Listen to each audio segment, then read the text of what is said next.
आज की इस स्टडी सर्किल में हम लोग जिस विषय को विस्तार में समझने की कोशिश करने जा रहे हैं वह है वैज्ञानिक दृष्टिकोण का जब हम मनुष्यता के इतिहास पर लागू करके देखते हैं तो हमको कैसे समझ में आता है कि इंसानियत आदिमानव से चल करके आज तक कहाँ तक पहुँची है। बात शुरू करने के पहले जो लोग नए हैं, पहली बार आए हैं, उनके लिए पिछली बात को बहुत थोड़े में संक्षेप में एक बार दोहरा दें।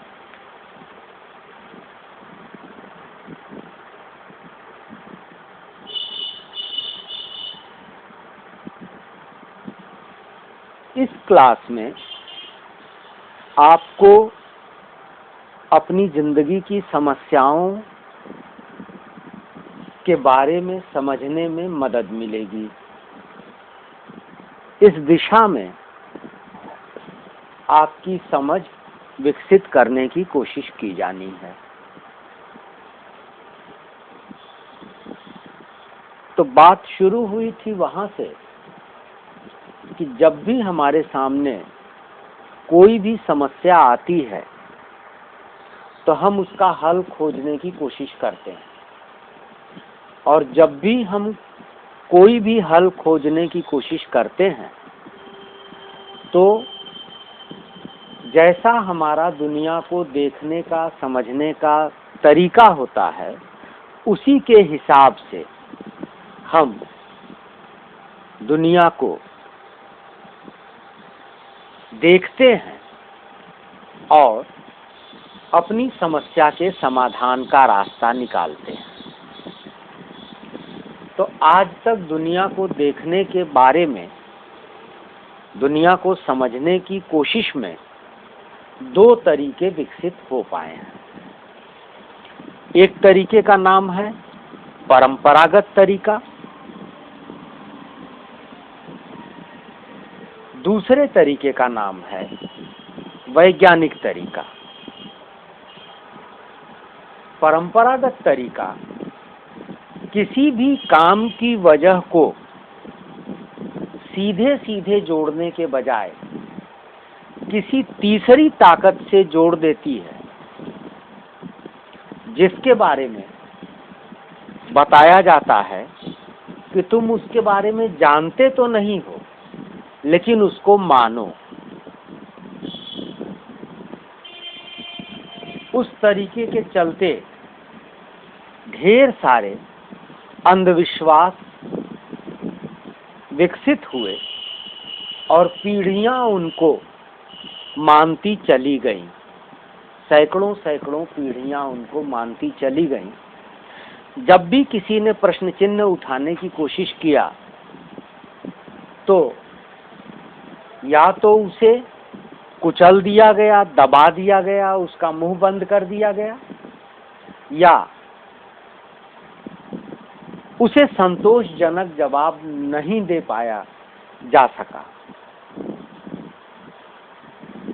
तो परंपरागत तरीका हमको सिखाता है कि आप ईश्वर में, भाग्य में, भूत प्रेत में, ओझा सोखा में, ज्योतिष में, कुंडली में,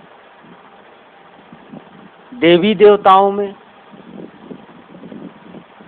पूजा, प्रायश्चित, दुआ, आशीर्वाद, इन सारी चीजों में यकीन करें, क्योंकि इनके अंदर कोई सूक्ष्म शक्ति होती है जिसको आप देख तो नहीं सकते, लेकिन जो आपके ऊपर सकारात्मक या नकारात्मक असर करती है, और जो आपकी समस्या है वो ऐसी ही किसी वजह से है।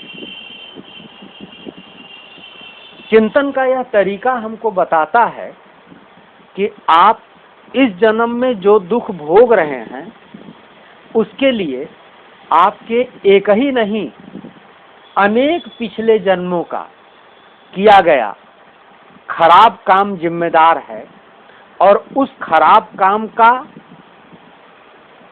परिणाम आपको झेलना ही है। जब तक आप उसे झेल नहीं लेंगे तब तक आप उन बुरे कामों के बुरे असर से, नुकसानदेह असर से बच नहीं सकते। उनको झेलने के बाद ही आप के अच्छे कामों का दौर शुरू हो सकता है।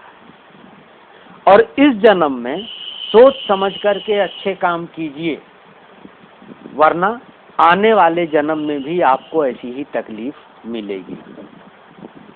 यही नहीं, मरने के बाद आपको नरक में ले जाया जाएगा और वहां पर आपको बुरी तरह से उत्पीड़ित और प्रताड़ित किया जाएगा।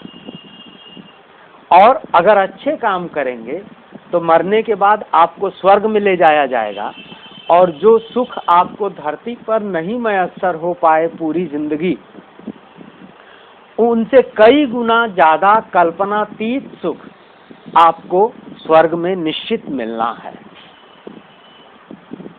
तो स्वर्ग और नरक का यह लोभ और भय लोगों को नैतिकता के उन बंधनों से बांधे रखता था जो उस समय के प्रभावशाली सामाजिक वर्गों के हितों के अनुरूप थे। प्रेमचंद की एक बहुत खूबसूरत कहानी है, सवा सेर गेहूं। पंडित जी सवा सेर गेहूं का देसी घी में पूड़ी खा करके चले गए, और किसान जिस महाजन से उधार लेकर के आया था उसकी बेगारी में और गुलामी में उसका कर्जा पाटते पाटते पीढ़ियां गुजर गईं, लेकिन वो गेहूं का कर्जा पटा नहीं। और सैकड़ों हजारों पीढ़ियों ने इन चीजों पर यकीन किया है, इनको सही माना है। आज भी 90% से अधिक आबादी पूरी दुनिया की, सभी धर्मों और पूरी दुनिया की समूची आबादी का 90% से अधिक इन चीजों के सही होने पर पूरी तरह से यकीन करता है, और चूंकि यकीन करता है इसलिए उसी के अनुरूप आचरण करता है। नई मशीन ले आएंगे तो नारियल फोड़ करके उसकी पूजा करेंगे, अपने देश में ही नहीं, जापान तक में। क्यों? कि चिंतन तो वही है। यहाँ मुहूर्त निकलवाएंगे, भले ही वैज्ञानिक आविष्कारों का मामला हो, और वैज्ञानिक महोदय बालाजी के मंदिर में जाकर के पहले आशीर्वाद ले लेंगे, तब अपने प्रोजेक्ट के फाइनल पेपर पे अपना सिग्नेचर करेंगे।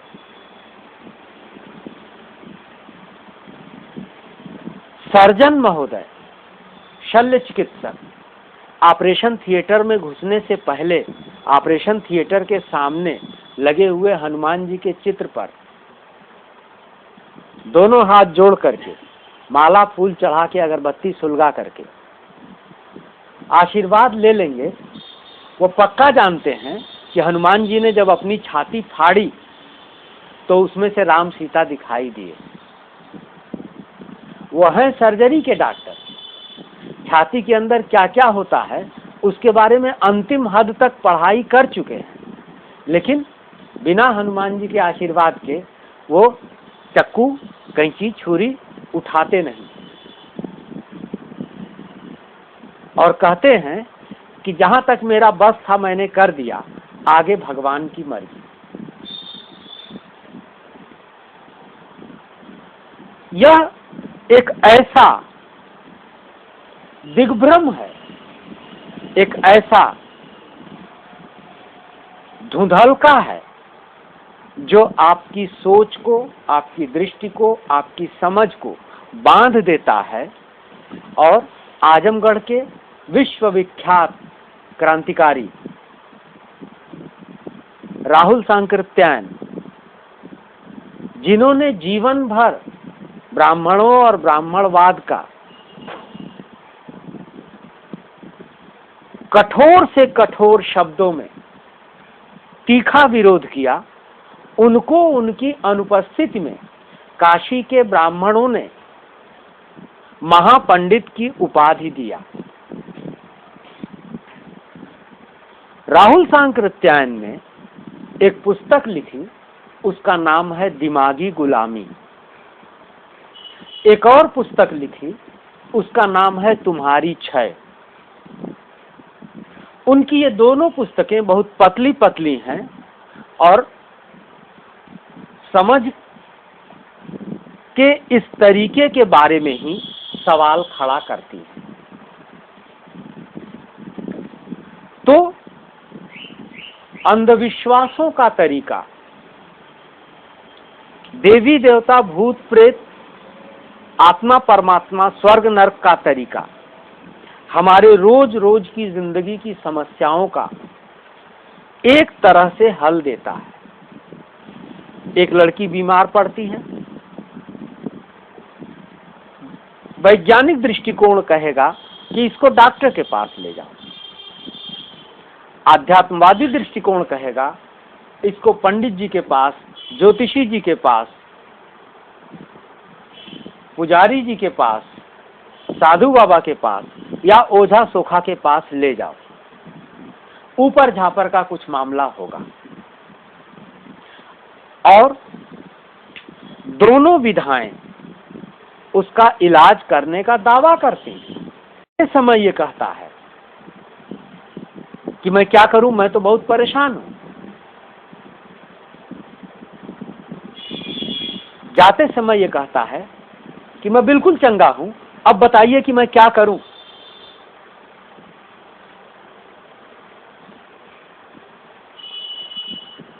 बिच्छू डंक मारता है और उसके डंक का इलाज झाड़ फूंक करने वाले भी करते हैं, डॉक्टर भी करते हैं। डॉक्टरों की अलग अलग समझ और अलग अलग पैथी भी करती हैं। और 3 दिन 4 दिन से कम में बिच्छू के जहर की पीड़ा खत्म नहीं होती। लोग कहते हैं कि बेहतर होता कि सांप काट लेता इस बिच्छू के डंक मारने से। एक और प्रचलन है कि आपने किसी जन्म में कोई बुरा काम किया था, इसलिए इस जन्म में आपको बिच्छू ने डंक मारा। उसका इलाज केवल 3 मिनट में मेजेटाल 100 की एक गोली खिला देने के बाद उसका दर्द खत्म हो जाना है। जो पूरी अपर लिम्ब या लोअर लिम्ब, बांह या टांग में बुरी तरह से फट रहा था, वह दर्द केवल 3 इंच के घेरे में बच जाना होता है। और उसके बाद पोटेशियम परमैंगनेट मटर के एक दाने के बराबर 1 मग्गा पानी में घोल लीजिए और उसके बाद उस हिस्से को जिस पर बिच्छू ने डंक मारा है उस पोटेशियम परमैंगनेट में डुबा दीजिए। नींबू ले लीजिए, नींबू काटिए, उसमें से एक एक बूंद, जैसे आप टाइट्रेशन की प्रयोगशाला में एक एक बूंद टपकाते हैं और नीचे का घोल धीरे धीरे करके डिस्कलर होता है, उसी तरीके से आपके मग्गे का पानी धीरे धीरे करके डिस्कलर होगा। और 15-20 मिनट समय लगाइए, 1 नींबू या 2 नींबू को काट के टपकाने, फिर रुकने, फिर उसका रिएक्शन होने, फिर दूसरा बूंद टपकाने में, और आप पाएंगे कि वह 3 इंच तक बचा हुआ दर्द केवल 1 इंच तक बचे हुए दर्द में सिमट गया। और उसके बाद उसके ऊपर लोकल एनेस्थीसिया का क्रीम पेस्ट आता है, उसको थोड़ा सा ऐसे रगड़ देंगे, उसे पता ही नहीं चलेगा कि उसे बिच्छू ने कभी काटा था। रोता हुआ आया और हंसता हुआ गया। और ऐसा उन लोगों के साथ भी हुआ जो दूसरों के बिच्छू के काटने का इलाज झाड़ फूंक से खुद करते थे। उन लोगों के साथ भी हुआ जो होम्योपैथी से लेके एलोपैथी तक जाइलोकेन का इंजेक्शन लगाने, लोकल एनेस्थीसिया का इंजेक्शन लगाने और उसको सुन्न कर देने से लेकर के होम्योपैथी के दाने देने तक इलाज करते थे और उस इलाज से कमाई करते थे। लेकिन जब उनको इस पद्धति का पता चला, और ये मुफ्त की पद्धति, 2-3 रुपए के अंदर पूरा इलाज हो जाना है, 50-60 पैसे की गोली और 2-4 रुपए का नींबू, 0.1 पैसे का पोटेशियम परमैंगनेट। विज्ञान की यही ताकत है। विज्ञान क्या बताता है कि बिच्छू के डंक ने आपके शरीर में जो पॉइजन इंजेक्ट किया, उस पॉइजन को क्षार पहुंचाइए और न्यूट्रलाइज कर दीजिए, क्योंकि वो एसिडिक है। क्लियर? अब उस एसिड का उस क्षार से रिएक्शन कराने का काम, जैसे ही रिएक्शन पूरा होगा क्षार न्यूट्रलाइज हो जाएगा, एसिड न्यूट्रलाइज हो जाएगा और परिणाम मरीज को आराम मिल जाएगा। ज्यादातर पेन किलर मस्कुलर पेन पे काम करते हैं,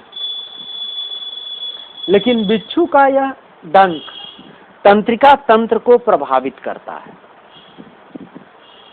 तो जिस दवा का इस्तेमाल सामान्य डॉक्टर मिर्गी के मरीजों के लिए करता है, वह मेजेटाल, एक गोली घड़ी देख करके 5 मिनट के अंदर, 3 मिनट, 4 मिनट, 5 मिनट, मरीज के उस पूरे तंत्रिका में होने वाले विक्षोभ को समाप्त करके राहत पहुंचाए। यह जादू का खेल नहीं,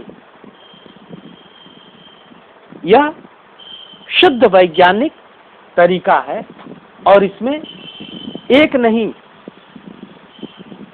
सैकड़ों नहीं, हजारों केसेस पर करके सफलतापूर्वक परिणाम हासिल किया गया। छोटा सा रिसर्च वर्क खेल खेल में, और पूरा इलाका इसका लाभ पाया। दाना भूजने वाली औरत से लेकर के और इलाके के सबसे बूढ़े डॉक्टर तक, और 4 चक्का में आने वाले से लेकर के अपने बच्चे को गोद में लेकर के भागे चले आने वालों तक, कई किलोमीटर के घेरे तक दर्जनों दर्जनों लोग रात दिन लगातार लाइन लगा करके पोटेशियम परमैंगनेट में हाथ डाल करके आराम पाते और पहुंचते, लेते चले।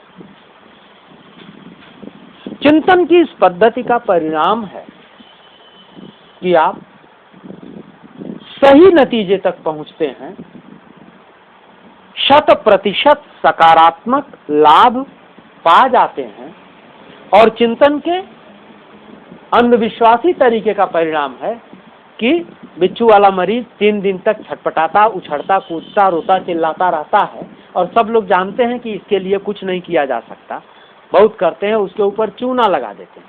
चूना क्या है? क्षार है। कीट पतंगे के डंक मारने के ऊपर चूना क्या है? क्षार है। वह क्षार वही काम करता है जो पोटेशियम परमैंगनेट कर रहा है।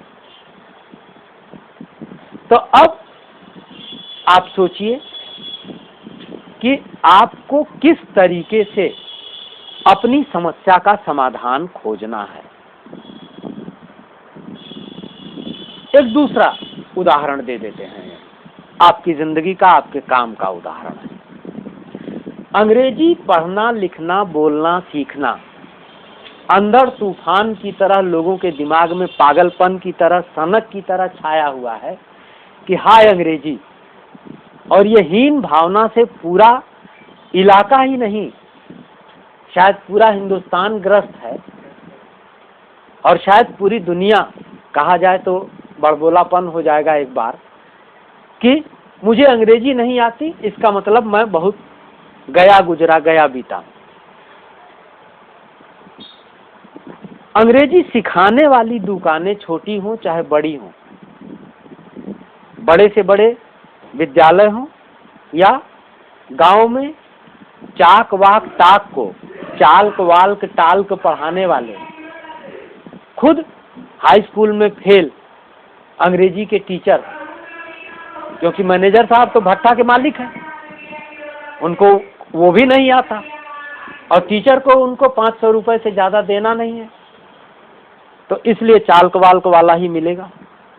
तो पूरी पीढ़ी तैयार की जा रही है, बड़े इंग्लिश मीडियम स्कूलों से लेके छोटे बच्चों। इंग्लिश मीडियम स्कूलों के छात्र बोलते हैं अंग्रेजी फर्र फर्र, लेकिन उनका एक भी वाक्य दुरुस्त नहीं होता, और न ही वह जो बोल रहे होते हैं उसका मतलब आपको हिंदी में समझा पा सकते हैं। और हिंदी मीडियम के छात्र वह एमए तक अंग्रेजी पढ़ ले जाएंगे,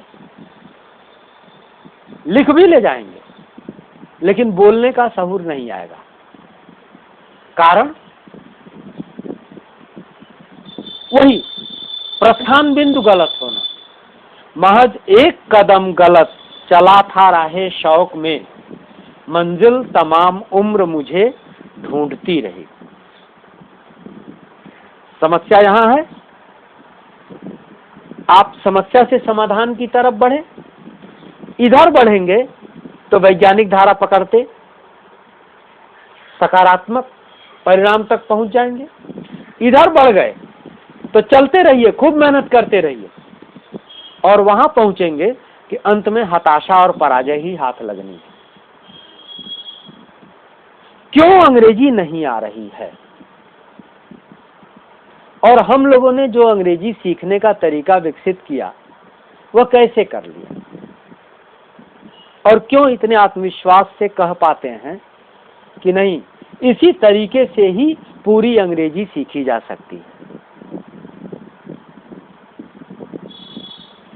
भाषा, लोक और व्याकरण, तीनों का अंतर संबंध है। अनपढ़ आदमी भी यह नहीं बोलता है कि पिताजी मर गई और माताजी चला गया। अगर आपने उसको उसके सामने जाके ऐसे बोल दिया तो अपनी लाठी उठाएगा, आपको बड़ी मार मारेगा, बोलेगा इसीलिए तुमको इतना कर्जा काढ़ करके और रात दिन मेहनत करके पढ़ने के लिए भेजा था दिल्ली, यही पढ़ के आओगे। इतनी भी समझ नहीं है कि पिताजी मर गई गलत है और माताजी चला गया गलत है। वो अनपढ़ है, वो आपको पैसा तो दे सकता है, आपकी क्लास नहीं ले सकता।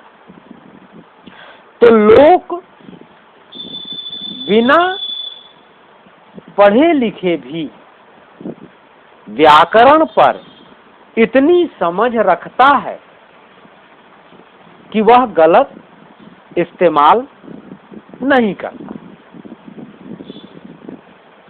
व्याकरण क्या है? भाषा को व्यवस्थित करने के नियमों के संग्रह का नाम व्याकरण है।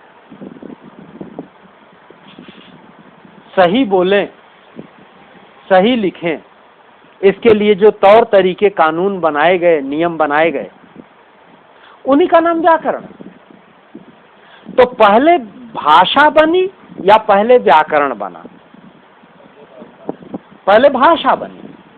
जब हम संस्कृत कहते हैं तो स्पष्ट है कि पहले भाषा थी, उसका संस्कार किया गया, उसको सुव्यवस्थित किया गया, सिस्टमेटाइज किया गया, उसका व्याकरण बनाया गया, और तब व्याकरण के नियमों में बंधी हुई वह भाषा आज तक सबसे ज्यादा वैज्ञानिक व्याकरणों से लैस मानी जाती है। पाणिनि का वह योगदान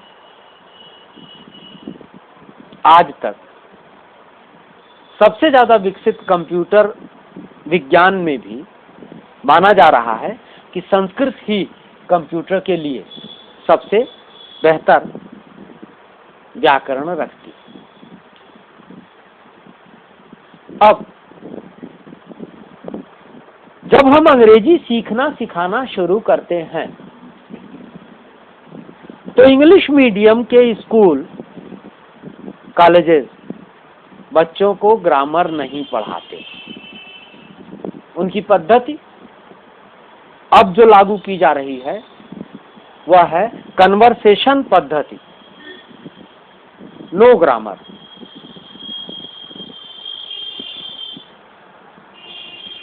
तो उनकी चूक एक तरह की हो रही है। हिंदी के माध्यम के विद्यालयों के बच्चे जब अंग्रेजी सीखते हैं और उनके शिक्षक सिखाते हैं तो वह वही गलती करते हैं जिसके चलते आज कहा जा रहा है कि संस्कृत भाषा को मृत भाषा घोषित कर दिया जाना चाहिए, डेड लैंग्वेज की कैटेगरी में डाल दिया जाना चाहिए। उसको बोलने, पढ़ने, लिखने, समझने वाले लोग हैं ही नहीं, कम होते चले जा रहे हैं, विलुप्त हो रही है वह भाषा। क्यों? कि जिसको आप पहले संस्कृत के व्याकरण का, लघु सिद्धांत कौमुदी का घोटा लगाने के लिए कहेंगे तो व्याकरण की नियमावली, चाहे वो अंग्रेजी का हो चाहे वो संस्कृत का हो, भाषा को इतना दुरूह और बोझिल बना देती है कि वह गणित की तरह से छात्र उससे बिदकने लगता है। खेल खेल में गणित सीखें एक तरीका, और गणित के सारे सूत्र याद कर लें तब गणित सीखें दूसरा तरीका। पहले व्याकरण सीख लें तब अंग्रेजी सीखें, या पहले अंग्रेजी सीख लें तब व्याकरण सीखें। तो अवैज्ञानिक पद्धति यह कहती है कि पहले व्याकरण सिखा लो तब अंग्रेजी की तरफ बढ़ने दो। वैज्ञानिक पद्धति यह कहती है कि चूंकि निरक्षर आदमी भी, व्याकरण का बिल्कुल न जानने वाला आदमी भी व्याकरण का सही इस्तेमाल करता है, भाषा का सही उच्चारण करता है, और आप लोक और भाषा के बीच में अगर जबरदस्ती शास्त्र को घुसेड़ देते हैं, व्याकरण को घुसेड़ देते हैं, तो भाषा तक पहुंचना लोक के लिए दुरूह और दुष्कर हो जाएगा, बोझिल हो जाएगा, कठिन हो जाएगा। होना क्या चाहिए? भाषा को सीधे लोक से जोड़िए, विदेशी ही सही, सीधे जोड़िए, और जब भाषा और लोक दोनों मिल गए तब उनको बता दीजिए कि माताजी चला गया गलत है। क्यों? किया स्त्रीलिंग, तो उसकी क्रिया भी पुल्लिंग का सहारा लेकर के नहीं आगे बढ़ पाएगी, आदमी समझ जाएगा। लेकिन पूरा व्याकरण छोड़ देना इंग्लिश मीडियम के लोगों की जो चूक है, और केवल व्याकरण ही पढ़ाने में पूरा साल दर साल गुजार देना, भाषा समझने तक उसे पहुंचने ही न देना, यह हिंदी माध्यम के विद्यालयों की चूक है। सही तरीका क्या है? नंबर, जेंडर, पर्सन, केस, भाषा के बुनियादी 2-4 फार्मूले जिनके आधार पर आदमी समझ सके कि वह क्या बोल रहा है और कैसे सजा सकता है, बताने के बाद आदमी को सीधे अनुवाद की तरफ पहुंचा दीजिए। जिसको अनुवाद करने आ जाएगा,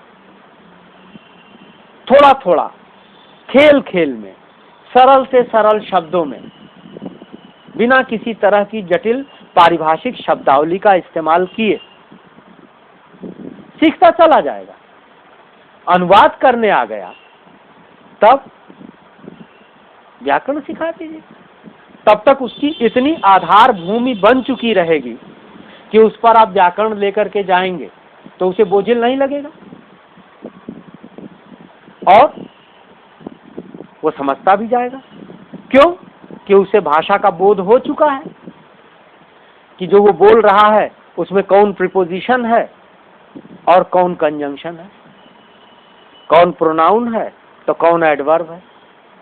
बिना इन चीजों को बताए भी अनुवाद बताया जा सकता है और सफलतापूर्वक बताया जा रहा है। और जिसको अनुवाद करने आ गया उसको कोई भी प्रोज का 1 चैप्टर 2 चैप्टर पढ़ा दीजिए डांस ऑफ फिंगर की सहायता से, तब क्या होगा कि उसे सही सही अंग्रेजी को हिंदी में रूपांतरित करने आ जाएगा। और कोई भी आदमी, पहले भी बताया है कि सोचता तो अपनी मातृभाषा में ही है, बोले चाहे किसी भी भाषा में। जब वो किसी भी विदेशी भाषा में बोलेगा तो वो अनुवाद करेगा और जितना तेज अनुवाद करेगा उतना तेज बोलेगा। और एक दौर ऐसा आएगा कि जब आप साइकिल का पैडल मार रहे होंगे और आपको पता नहीं लग रहा होगा कि आप पैडल भी मार रहे हैं और आप चलते चले जाएंगे, तो आपके अनुवाद करने की रफ्तार इतनी तेज हो चुकी रहेगी कि आप लगातार बोलते चले जाएंगे और आप खुद नहीं यकीन कर पाएंगे कि आप अनुवाद कर करके बोल रहे हैं। यह तरीका कैसे आया? वैज्ञानिक चिंतन पद्धति को अंग्रेजी शिक्षण पर लागू करने की जब कोशिश की गई, चिकित्सा विज्ञान में लागू करने की कोशिश की गई, तो बिच्छू का इलाज हो गया। अंग्रेजी शिक्षण में लागू करने की कोशिश की गई तो थोड़ी सी जानकारी के सहारे कठिन और दुरूह लगने वाले अंग्रेजी के गढ़ को ध्वस्त करने में बहुत आसानी हो गई। पहले दिन जो आदमी 3 शब्द भी मुश्किल से सीखता है, 1 हफ्ते के अंदर उसे लगने लगता है कि मुझे अंग्रेजी आ रही है। जो प्लूरल नहीं कह पाता, प्यूलर कहता है या प्यूलर कहता है या प्लूरल कहता है, वो पहले दिन के बाद दूसरे दिन से ही उच्चारण की तरफ, शुद्धता की तरफ बढ़ने लगता है। तो वैज्ञानिक तरीका और परंपरागत तरीका, इन दोनों के बीच का अंतर आपने देखा कि परंपरागत तरीके से सोचने पर आप गलत फैसलों तक, गलत समाधान तक पहुंचते हैं, नुकसान उठाते हैं, और वैज्ञानिक तरीके से सोचने पर आप सही फैसले तक पहुंचते हैं और लाभ मिलता है। बात स्पष्ट हो गई? समझने में कोई दिक्कत? तो वैज्ञानिक तरीके के नियमों को हम लोगों ने पिछली बार समझने की कोशिश किया था कि कोई भी चीज इस दुनिया की वस्तु, व्यक्ति, समाज, प्रकृति या प्रयोगशाला के अंदर कोई भी चीज परस्पर 2 विरोधी घटकों की एकता से बनी हुई है। इन दोनों विरोधी घटकों के बीच सतत एक दूसरे के विरुद्ध संघर्ष जारी रहता है। उस संघर्ष के परिणाम स्वरूप ही वह एकता बनी रहती है और उस वस्तु का अस्तित्व बना रहता है। उस अस्तित्व में दोनों घटकों में से एक घटक प्रभावी होता है और दूसरा घटक गौण होता है। जो प्रभावी होता है उसके चलते ही उस वस्तु का नामकरण होता है।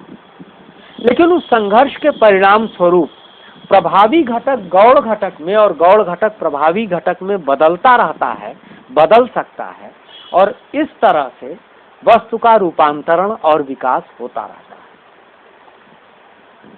है। और इस बदलने की प्रक्रिया में दो चरण होते हैं। पहले चरण का नाम है परिमाणात्मक परिवर्तन, क्वांटिटेटिव चेंज, और दूसरे चरण का नाम है गुणात्मक परिवर्तन या क्वालिटेटिव चेंज। परिमाणात्मक परिवर्तन में धीरे धीरे, बहुत धीरे धीरे, शनैः शनैः दिखाई न दे ऐसा परिवर्तन जारी रहता है। और गुणात्मक परिवर्तन में अचानक छलांग लगती है। यह तभी लग सकती है जब परिमाणात्मक परिवर्तन अपने चरम तक पहुंच जाता है। जब वह चरम पर पहुंचता है तो उस बिंदु का नाम क्रांतिक बिंदु या क्रिटिकल पॉइंट है, और उसके बाद एक छलांग लगती है और उसका रूप बदल जाता है, और उस छलांग का नाम क्रांति या रिवॉल्यूशन है। तो रिवॉल्यूशन वह एक घटना भी है, क्योंकि क्रांतिक बिंदु पर पहुंचने के बाद लगी हुई छलांग है, और रिवॉल्यूशन एक अनवरत सतत जारी विकास यात्रा भी है। क्यों? कि वह परिमाणात्मक परिवर्तन के दौरान लगातार बढ़ती चली जाती है।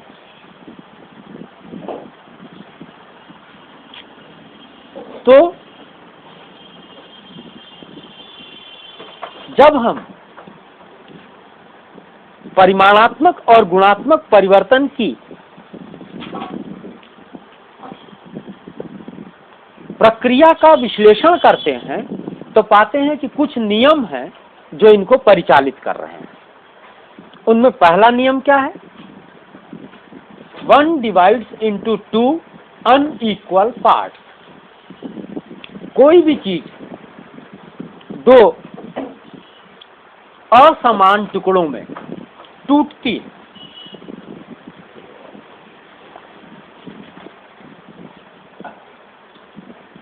इन असमान टुकड़ों में से हम छोटे टुकड़े को छोड़ देते हैं। गणित में लोग कहते हैं कि अब यह संख्या नेग्लिजिबल हो गई, माने अब इतनी छोटी हो गई है कि इस पर विचार करने की जरूरत नहीं है। बड़े टुकड़े को तोड़ते हैं, एक बड़ा एक छोटा, और इस तरह तोड़ते तोड़ते वहां पहुंचते हैं कि अब वह और ज्यादा दो टुकड़ों में तोड़ना संभव नहीं होता। और मैंने पिछली बार आपको उदाहरण दिया था कि एक एक दाना चावल, एक एक कौर चावल खाते खाते आप पूरा बोरा भर चावल खा जाते हैं। एक एक व्यक्ति की चेतना का विकास करते करते हम समाज की चेतना का परिवर्तन कर देते हैं।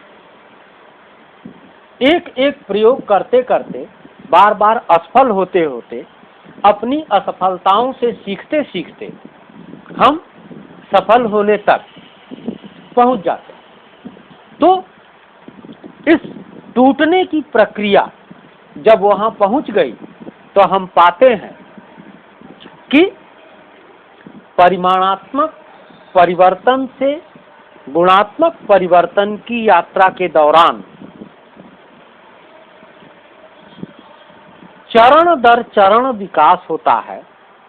एक परिमाणात्मक परिवर्तन, फिर एक छलांग, फिर एक परिमाणात्मक परिवर्तन, फिर एक छलांग। इस विकास को हम स्क्रू टाइप डेवलपमेंट कहते हैं। पेच जैसा विकास। स्क्रू का सबसे निचला छल्ला स्क्रू के सबसे ऊपरी छल्ले जैसा ही होता है, लेकिन सबसे निचला छल्ला सबसे छोटा होता है और सबसे ऊपरी छल्ला सबसे बड़ा होता है।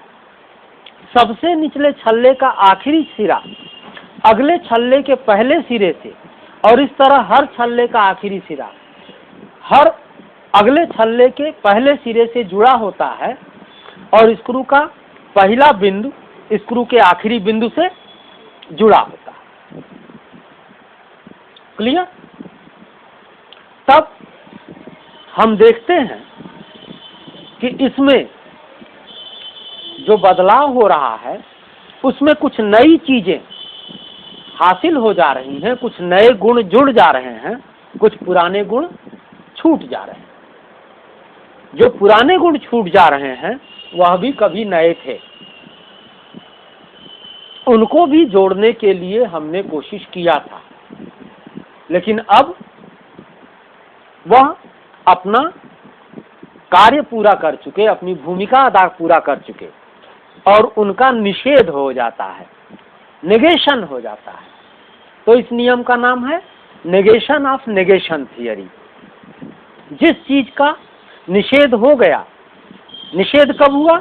जब उसकी जगह कोई दूसरा गुण अर्जित किया गया, वह विलुप्त हो गया, पीछे छूट गया। तो जो दूसरा गुण अर्जित किया गया उसका भी निषेध होगा ही। वह भी एक दिन आएगा कि बूढ़ा होगा, बीमार पड़ेगा और मर जाएगा। हर बच्चा जो पैदा होता है वह बूढ़ा होगा, बीमार पड़ेगा और मर जाएगा। लेकिन मानवता अमर है, व्यक्ति मरणशील है, मानवता अमर है। तो मनुष्य पीढ़ी दर पीढ़ी बच्चे पैदा करता रहेगा और इस रूप में हर पीढ़ी को पिछली पीढ़ी का समूचा संचित ज्ञान दे करके और ज्यादा विकसित और बड़ी चूड़ी के रूप में और विस्तृत घेरा दे करके बढ़ाएगा। इस प्रक्रिया में क्रांतिकारी क्या करते हैं, या वैज्ञानिक क्या करते हैं, या शिक्षक क्या करता है, या आपका गाइड क्या करता है, आपका गुरु क्या करता है? वह उन चीजों से गुजर चुका होता है जिनसे आपको गुजरना है। तो वह जान रहा होता है कि सही पद्धति क्या है और गलत पद्धति क्या है। तब आप उसके बताए रास्ते पर चलते हैं तो उसके न रहने पर भी आप आगे बढ़ते, लेकिन उसके बता देने पर आप थोड़ा जल्दी समझ लेते हैं। अगर किताब के दुकानदार का नौकर भी पढ़ाई करे, जो मुश्किल से 8 पास होता है, किताब का नाम जानता है, रंग जानता है और पैसा जानता है, वह भी पढ़ाई करे तो वह यूनिवर्सिटी में पढ़ने वाले लड़के जितना पढ़ लेगा। एकलव्य ने भी सीखा।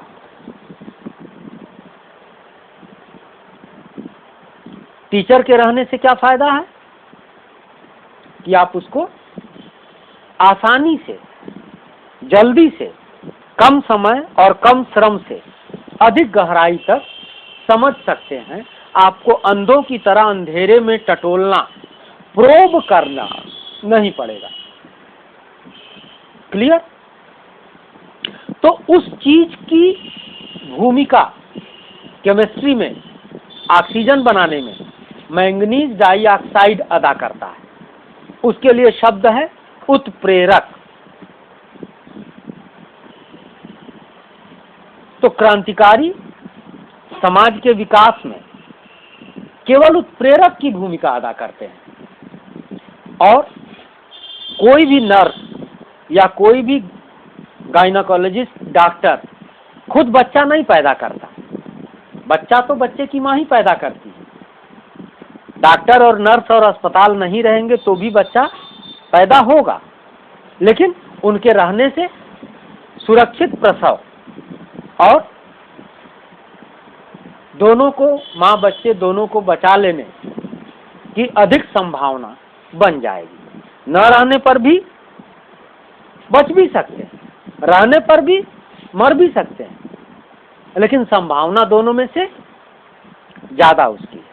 मैंगनीज डाइऑक्साइड नहीं भी होगा तो भी ऑक्सीजन बनेगा और होगा तो भी बनेगा, थोड़ा कम ताप से थोड़ा जल्दी बन जाएगा। स्पष्ट है? इतना हमने पिछले चैप्टर का संक्षिप्त विवरण आपके सामने प्रस्तुत किया। अब जब हम कहते हैं कि यह वैज्ञानिक दृष्टिकोण है, जब हम कहते हैं कि यह जीवन का विज्ञान है,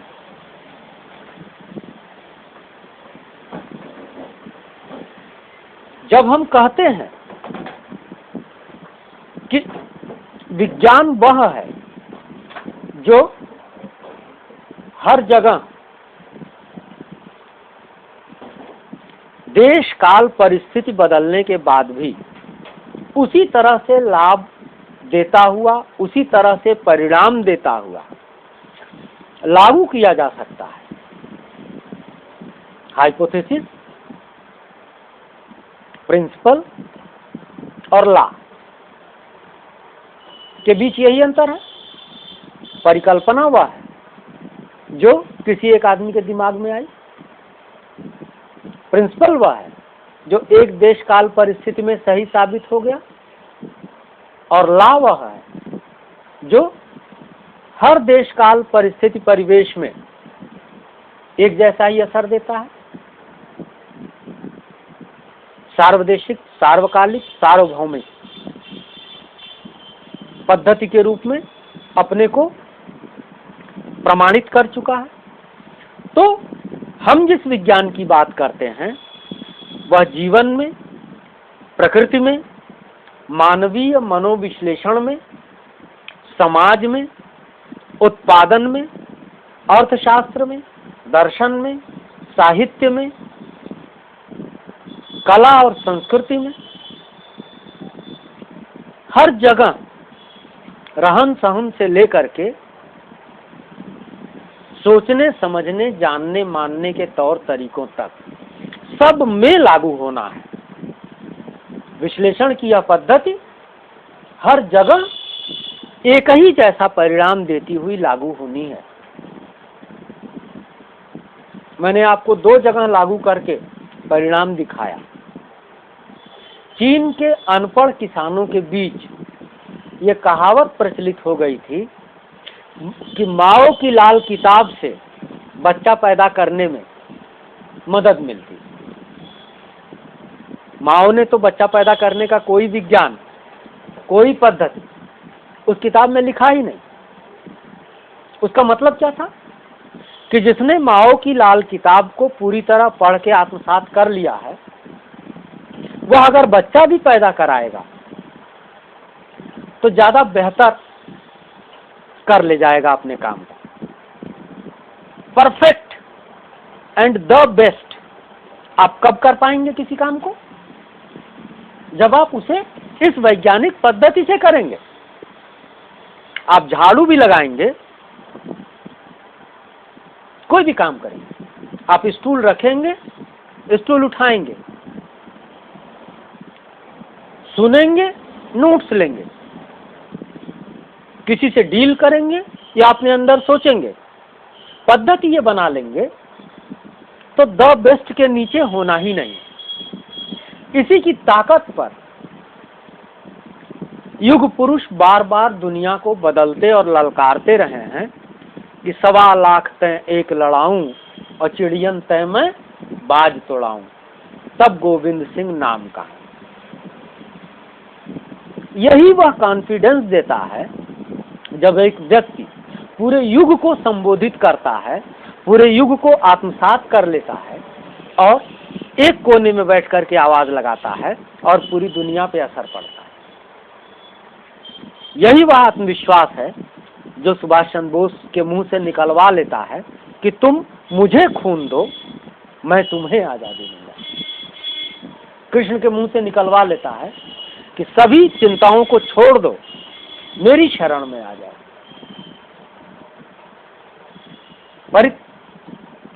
सर्वधर्मान परित्यज्य माम एकम शरणम व्रज अहम त्वा सर्व पापेभ्यो मोक्षयिष्यामि मा शुचि। अपने सभी कर्तव्यों को भूल जाओ, मेरी शरण में आ जाओ। सर्वधर्मान परित्यज्य माम एकम शरणम व्रज अहम त्वा सर्व पापेभ्यो, मैं तुमको तुम्हारे सभी पापों से मोक्षयिष्यामि, मुक्त कर दूंगा। मां शुचि, अफसोस मत करो, चिंता मत करो। यह कॉन्फिडेंस आता है जब चाणक्य कहता है, हाँ मैं तुमको राजा बना दूंगा, भले ही मेरे पास राजा नहीं, सेना नहीं, खजाना नहीं, लेकिन चाणक्य का दिमाग है, सोचने, योजना बनाने, विश्लेषण करने, सार संकलन करने की यह वैज्ञानिक पद्धति है। इस पद्धति के जन्मदाता दुनिया भर के क्रांतिकारियों के सबसे पहले आदि गुरु का नाम है कार्ल मार्क्स। वैज्ञानिक शब्दावली में, दार्शनिक शब्दावली में इसका नाम है द्वंद्वात्मक भौतिकवाद, डायलेक्टिकल मटेरियलिज्म।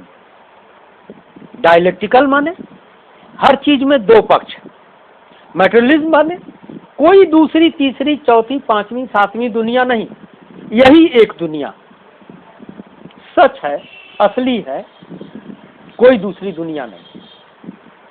इसलिए भौतिकवाद, भौतिक जगत ही सही है, कार्य भी इसी में है, कारण भी इसी में है, परिणाम भी इसी में है। तो द्वंद्वात्मक भौतिकवाद को जब हम इतिहास पर आरोपित करते हैं, पिछली बार बताया था कि हम एक तरफ सारे के सारे धर्म यह मानते हैं कि प्रकृति ने, सृष्टि ने, ईश्वर ने सभी जीवों को जिस रूप में आज वो हैं, उसी रूप में एक साथ, एक ही समय में जैसे पैदा किया था, वैसे ही अभी तक चलते चले आ रहे हैं। विज्ञान ने इसका विरोध किया, तो विज्ञान ने इसका विरोध किया और बताया कि पहले केवल सूरज था, फिर सूरज से उसके टुकड़े निकले, उनका नाम पड़ा ग्रह। उन टुकड़ों से जो टुकड़े निकले, उनका नाम पड़ा उपग्रह। और ग्रह और उपग्रह के निर्माण के बाद भी वो तप्त पिंड थे, जीवन था ही नहीं। लेकिन रासायनिक प्रक्रिया से, ऑक्सीजन और हाइड्रोजन के मिलने से, माहौल में पड़े हुए दूसरे धूल कणों पर उनके चिपकने से पानी बना, बरसात हुई, और बार बार बरसात और बार बार उसका भाप में बदल जाना वैसे ही हुआ जैसे तपते हुए तवे पर, लाल तपता हुआ तवा कल्पना कर लीजिए, उस पर आप पानी का छींटा मारें तो वह दिखाई नहीं देगा और छन की आवाज होगी और उड़ जाएगा। फिर उड़ के कहाँ जाएगा? उसी वायुमंडल में फिर से गिरेगा धरती पर, फिर उड़ेगा, गिरेगा उड़ेगा, गिरेगा उड़ेगा। यह अनंत बार प्रक्रिया जब हुई तो परिणाम क्या हुआ कि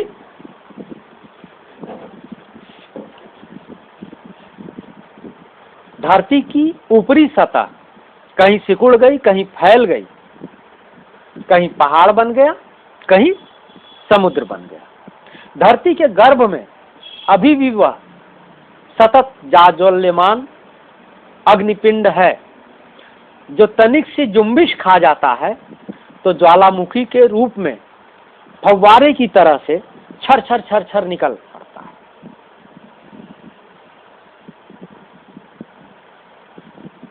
तो जो समुद्र बना, जीवन की संरचना वहीं शुरू हुई।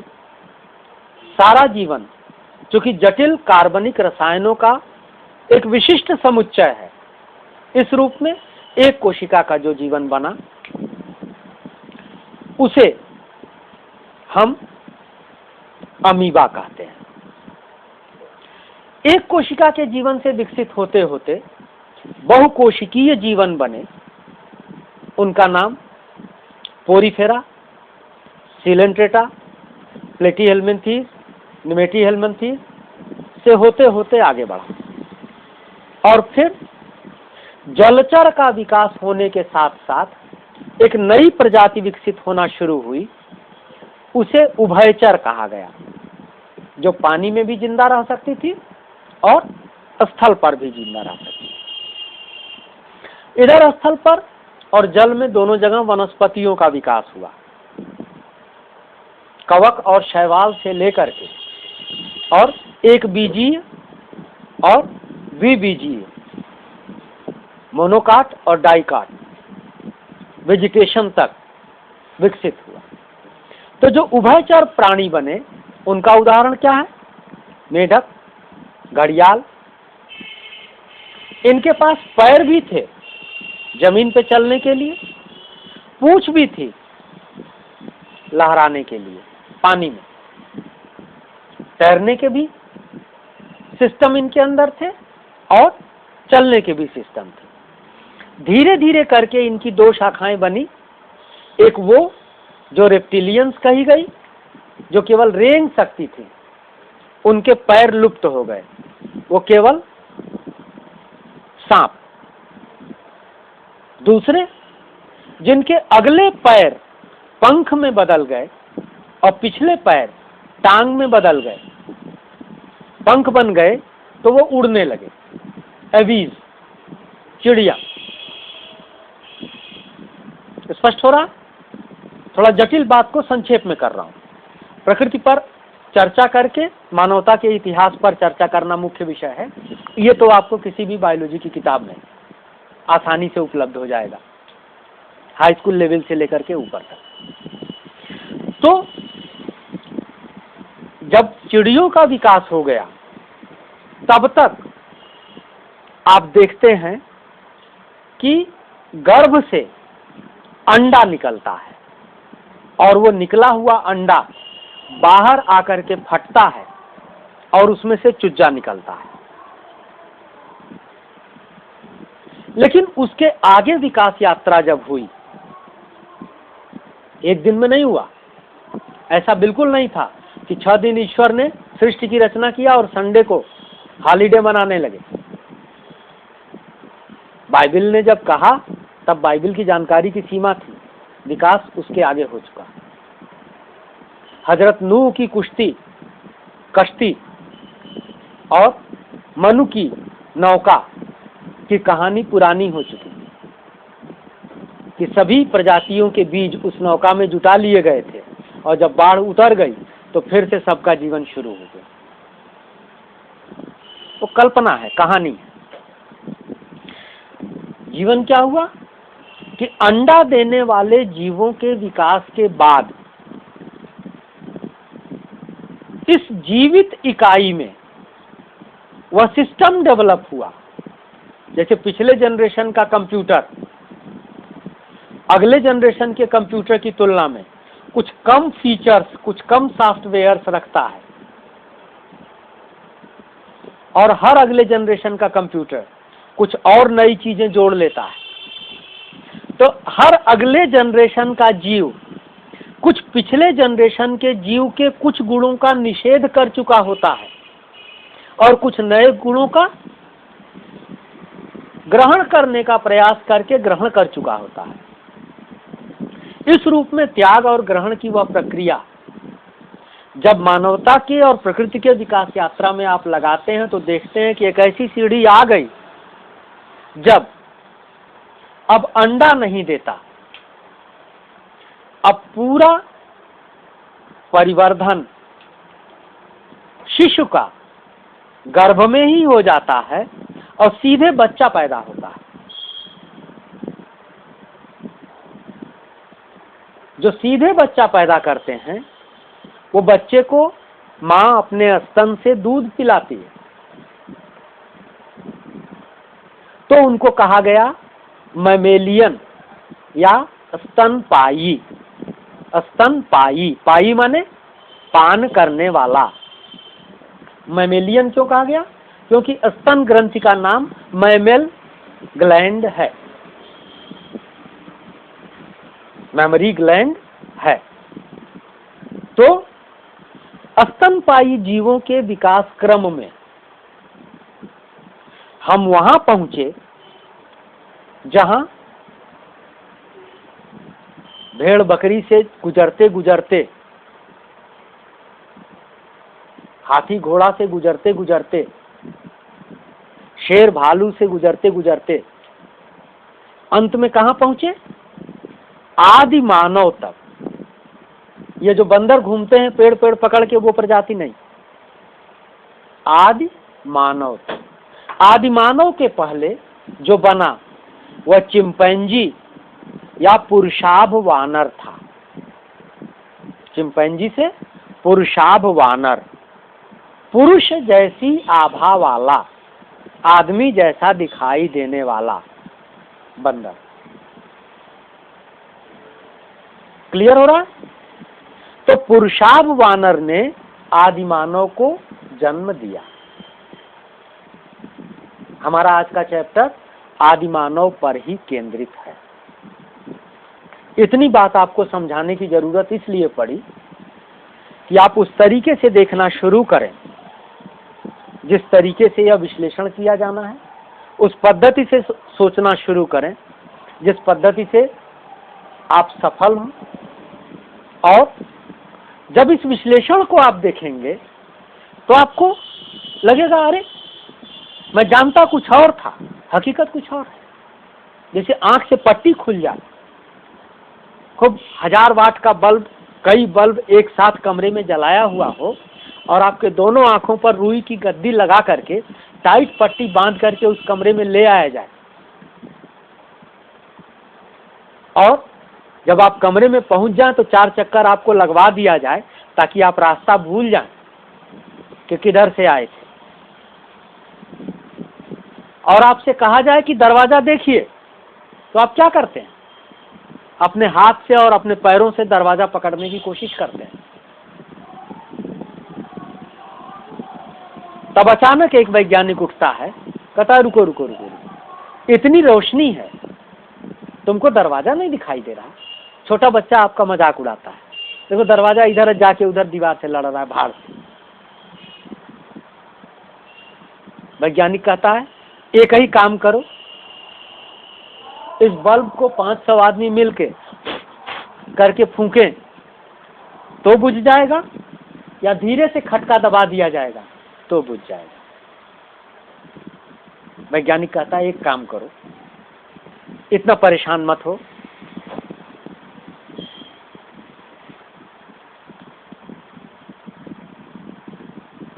तो कहता है कि अपनी ये जो पट्टी बंधी हुई है इसको खोल दो। सत्य और हाथी की कहानी, 4 अंधों और हाथी की कहानी हम सब ने अपने बचपन में पढ़ी है। सत्य क्या है? खंबे जैसा है। सत्य क्या है? झाड़ू जैसा है। सत्य क्या है? रस्सी जैसा है। सत्य क्या है? सूप जैसा है। लेकिन आंख वाला क्या कहेगा?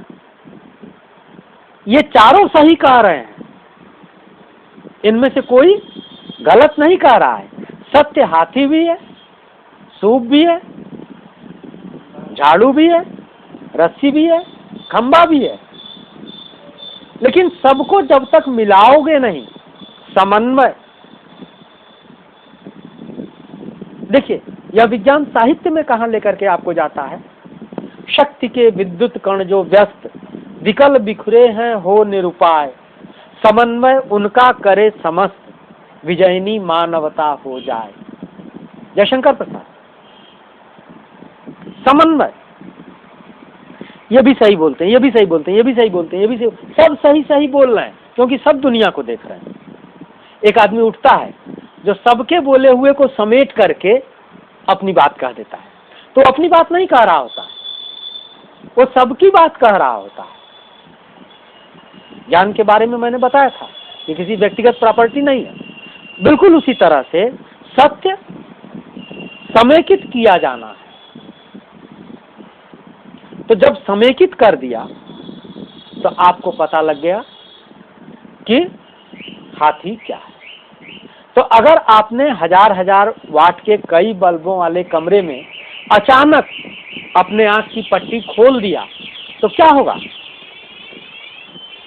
आपकी आंख उसी तरह चौंधिया जाएगी जैसे अर्जुन की आंख चौंधिया गई थी जब कृष्ण ने विराट रूप दिखाया था। विराट रूप दिखाया था माने क्या? कई मुंह वाला कृष्ण दिखाई देने लगा था? नहीं, जगत के सत्य का साक्षात्कार करा दिया था कि दुनिया ऐसी ही है। और अर्जुन जिस भ्रम में थे कि सब रिश्तेदार नातेदार हैं, कैसे मारूं कैसे लड़ूं, उनको सही समझ में आ गया कि कोई रिश्तेदार नहीं है, सब स्वार्थी हैं, सब मतलबी हैं। मतलबी यार किसके दम लगाए, किसके, तो सबको मार भगा दो। जिसको संडे क्लास अटेंड करने की फुर्सत नहीं होगी तो उसको अंग्रेजी की क्लास पढ़ाने के लिए मुझको क्यों फुर्सत होगी? क्योंकि वो तो पहले नंबर का स्वार्थी है। मेरे ऊपर लाठी बाद में बरसेगी, वो भागेगा पहले, भागिए सर गोली चलने वाली है। तो ऐसे आदमी को पहले ही भगा देना बेहतर है। मुट्ठी भर लोगों की टीम दुनिया बदल देती है और हजारों हजार लोगों की भीड़ एक तो पड़ाका छोड़ दीजिए तो ऐसा भागती है जैसे गधे के सिर पर से सींग। पूरी सड़क खाली हो जाएगी, शटर गिर जाएंगे, साए साए करने लगेगा। और कम से कम 2 घंटे के बाद तब बॉ हार्न बजाते हुए पुलिस वाले आते दिखाई देंगे, तुरंत नहीं पहुंचते।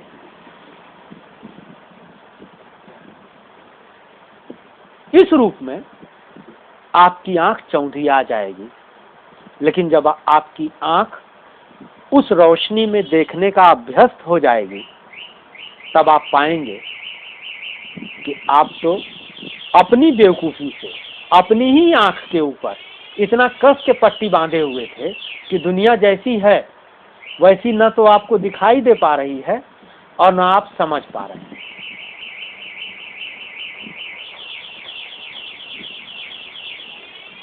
आंख पर पट्टी बंधी हुई है, उसे कौन,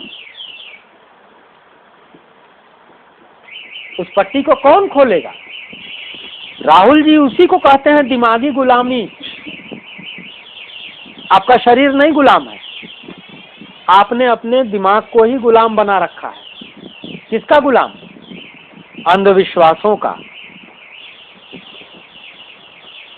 ठीक है, वो पट्टी कौन खोलेगा?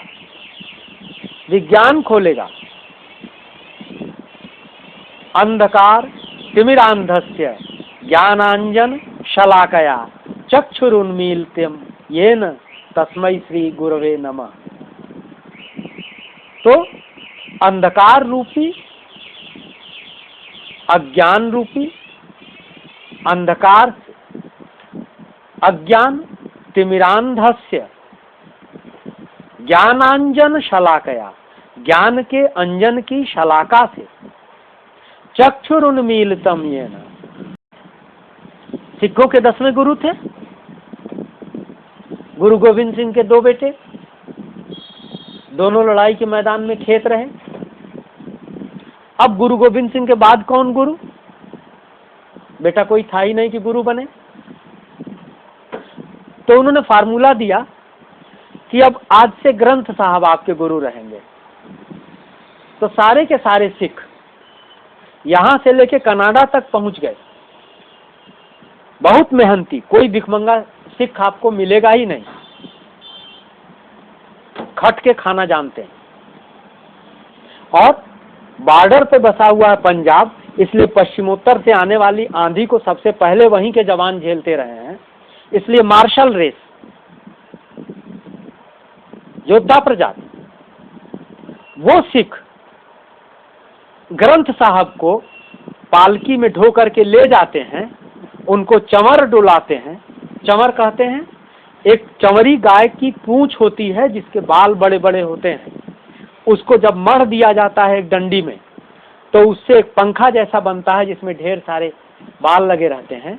वो राजा के पीछे डुलाया जाता था। तो वो गुरु ग्रंथ साहब के दोनों ओर चंवर डुलाया जाता है, पालकी में ले जाए जाते हैं, उनकी पूजा की जाती है और तब ग्रंथ साहब का पाठ संगीत के साथ लयबद्ध तरीके से किया जाता है। ग्रंथ साहब अगरबत्ती सुलगाने के लिए, पाठ करने के लिए हैं, या कि जो उसमें लिखा हुआ उसको पढ़ के समझ के लागू करने के लिए? होली बाइबिल, पवित्र कुरान शरीफ और गुरु ग्रंथ साहब, तीनों एक ही दिशा में।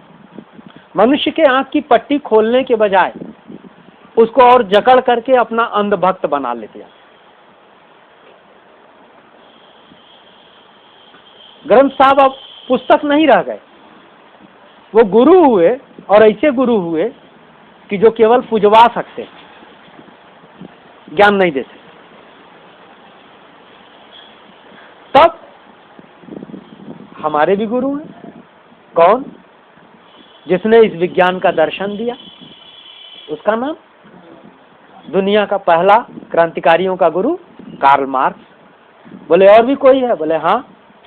बोले उसका दोस्त था फ्रेडरिक एंगल्स। बोले और भी कोई है? बोले हाँ। बोले जिसने इन दोनों के सिद्धांत को धरती पे उतार दिया, थियोरी को प्रैक्टिकल करके दिखा दिया। बोले वो? बोले लेनिन। बोले और भी कोई है? बोले हाँ। बोले लेनिन की विरासत को जिसने बचा करके रखा और दुनिया को गुलाम बनाने वाले दुश्मन को, हिटलर को, उसके तहखाने में आत्महत्या करने तक मजबूर कर दिया, वह महाबली स्टालिन। स्टालिन माने मैन ऑफ स्टील, फौलाद का आदमी, लौह पुरुष, जिसके लौह शिकंजे में, जिसके अनुशासन में कहीं कोई इफ बट नहीं हो सकता था। या तो सही दिशा लागू करो या तो आउट। दुनिया में 3 सबसे सख्त इंसान गिने जाते हैं। पहला, आदि विद्रोही, रोमन साम्राज्य को हिला देने वाला ग्लैडिएटर, गुलाम, स्पार्टकस।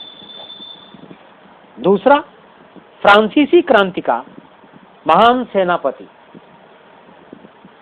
महान क्रांतिकारी, दुर्दम्य रॉबेस्पियर। और तीसरा, युग पुरुष, चमार का बेटा, मोची का बेटा, जिद्दी, कट्टर और अक्खड़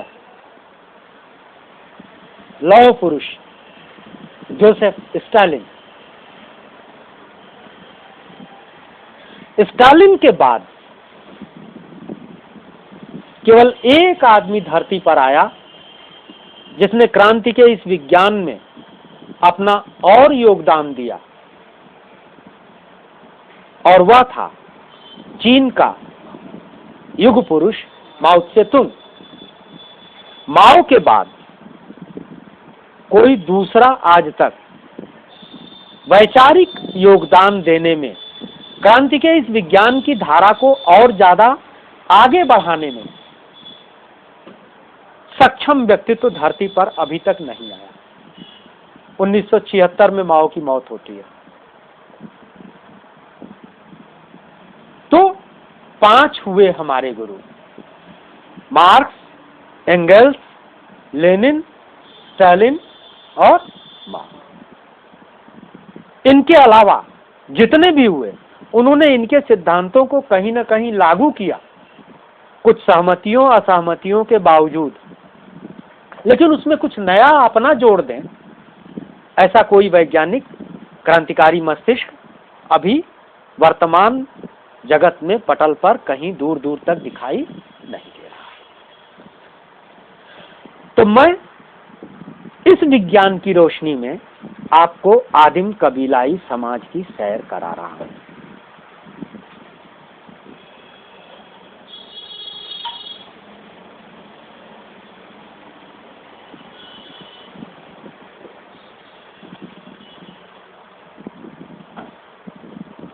समूची मानवता की विकास यात्रा को दोनों दृष्टियां 2 अलग अलग तरीके से देखती हैं। आध्यात्मवाद मानता है कि मनुष्य का पतन होता चला जा रहा है। वह समूची सभ्यता के इतिहास को 4 युगों में बांट करके देखता है। सबसे विकसित युग सबसे पहला था और सबसे पतित युग सबसे आखिरी वाला है। सतयुग, त्रेता, द्वापर, कलयुग। इसका विस्तार करने की जरूरत नहीं। और विज्ञान यह मानता है कि समूची मानवता का इतिहास 5 चरणों में पतित नहीं, विकसित होता गया है। सबसे पहला युग सबसे कम विकसित और सबसे आखिरी युग सबसे ज्यादा विकसित। दोनों की दृष्टि में अंतर है। एक का कहना है कि तुम पतित हो रहे हो, दूसरे का कहना है कि तुम विकसित हो रहे हो। एक आपको हीन भावना से ग्रस्त करता है और दूसरा आपको आत्मगौरव से सिर ऊंचा करके चुनौती का मुकाबला करना सिखाता है। एक कहता है कि आप अवश्य सफल होंगे क्योंकि आपके हाथ में विज्ञान की ताकत है। दूसरा कहता है कि आप निश्चित असफल होंगे क्योंकि आप पुराने पापी हैं। जब मैं नहीं सफल हो पाया तो आप कैसे सफल होंगे? और दूसरा कहता है कि देखो मैं इतनी दूर तक लेके आया हूं, आगे मशाल तुम्हारे हाथ में है, बढ़ चलो जवान। तो द्वंद्वात्मक भौतिकवाद को जब मानवता के इतिहास पर आरोपित करते हैं तो इसका नाम दे देते हैं ऐतिहासिक भौतिकवाद, हिस्टोरिकल मैटीरियलिज्म। ऐतिहासिक भौतिकवाद और द्वंद्वात्मक भौतिकवाद दोनों को जब मिला देते हैं तो शब्द बन जाता है द्वंद्वात्मक और ऐतिहासिक भौतिकवाद, डायलेक्टिकल एंड हिस्टोरिकल मैटीरियलिज्म। इस पूरे शब्द को एक शब्द में अगर कहते हैं तो हम वैज्ञानिक दृष्टिकोण कह देते हैं या मार्क्सवाद कह देते हैं, या चूंकि यह विकास की उस दिशा की ओर इशारा करता है जहां जाकर के अंतिम सत्य, न्याय और समता का समाज संभव है गढ़ना, इसलिए उस अवधारणा के आधार पर इसका नाम साम्यवाद भी कह देते हैं, कम्युनिज्म। तो इसने क्या बताया कि मानवता का विकास 5 चरणों में हुआ। पहला चरण नोट कीजिए, आदिम कबीलाई मातृ प्रधान समाज व्यवस्था। आदिम कबीलाई मातृ प्रधान समाज व्यवस्था। दूसरा दास व्यवस्था। तीसरा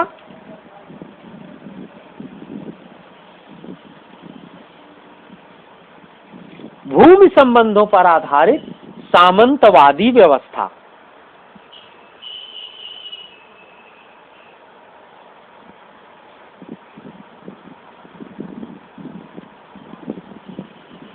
सामंतवादी व्यवस्था को अंग्रेजी में कहते हैं फ्यूडलिज्म, FEUDALISM,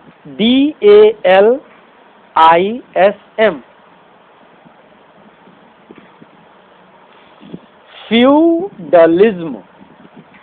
फ्यूड कहते हैं भूमि संबंधी झगड़े को, तो फ्यूडलिज्म माने जमीन को लेकर के एक दूसरे से बाजते रहने वाली व्यवस्था, जमीन के चलते। पुश्तैनी ही नहीं, व्यवस्थागत दुश्मनी।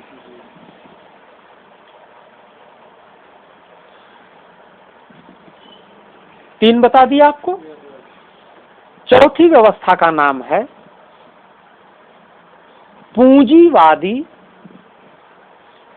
व्यवस्था, कैपिटलिस्ट CAPITALIST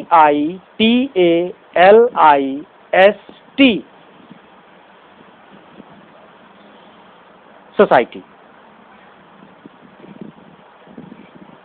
पांचवी व्यवस्था का नाम है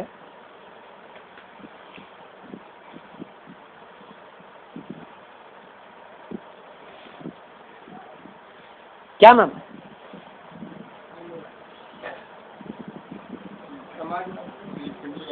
साम्यवादी व्यवस्था।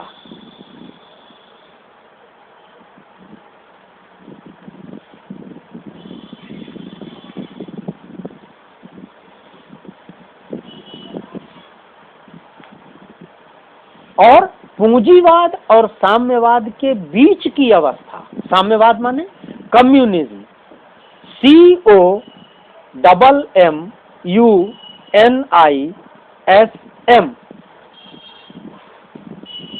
इज्म माने वाद, वाद माने विचारधारा।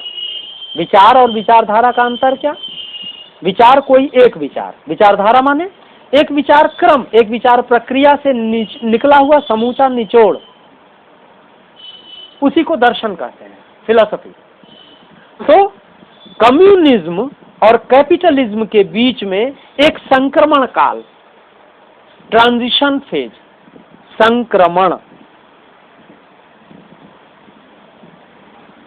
जैसे दिन और रात के बीच कोई समय नहीं होता, संक्रमण काल होता है, उषा वेला और गोधूली वेला।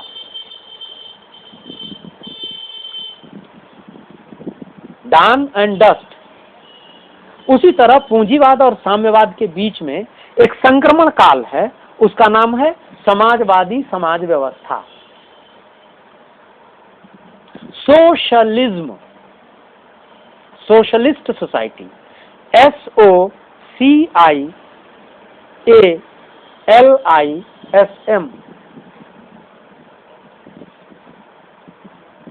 क्लियर? तो अंतिम साम्यवादी व्यवस्था समता का समाज, साम्य माने बराबरी, जिसमें किसी तरह का कोई भेद नहीं बचे, अभी एक कल्पना है। पुल के इस सिरे पर पूंजीवाद और पुल के उस सिरे पर साम्यवाद हो, और आप पूंजीवाद से साम्यवाद की तरफ बढ़ते जाएं, तो आपका पूंजीवाद का कुछ गुण घटता जाएगा और साम्यवाद का कुछ गुण बढ़ता जाएगा, और जितनी दूरी आप पुल पर चलते चले जाएंगे, साम्यवाद के गुण अधिक होते जाएंगे और पूंजीवाद के गुण कम होते जाएंगे। इस तरह व्हाइट और ब्लैक के बीच में ग्रे के असंख्य शेड्स आपको मिलते चले जाएंगे, और अंत में जो पहले पूरा काला था वह पूरे सफेद में बदल जाएगा, निषेध का निषेध हो जाएगा। तो इस पूरे पुल पर चलने की पूरी स्टेज को समाजवादी समाज व्यवस्था कहते हैं। हम उसके बारे में और डिटेल में आपको जब उसके बारे में डिस्कस करेंगे तो समझाएंगे। अभी हमारा पहला लक्ष्य क्या है?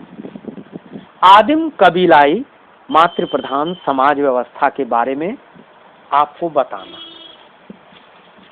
यह पहला चैप्टर है ऐतिहासिक भौतिकवाद का।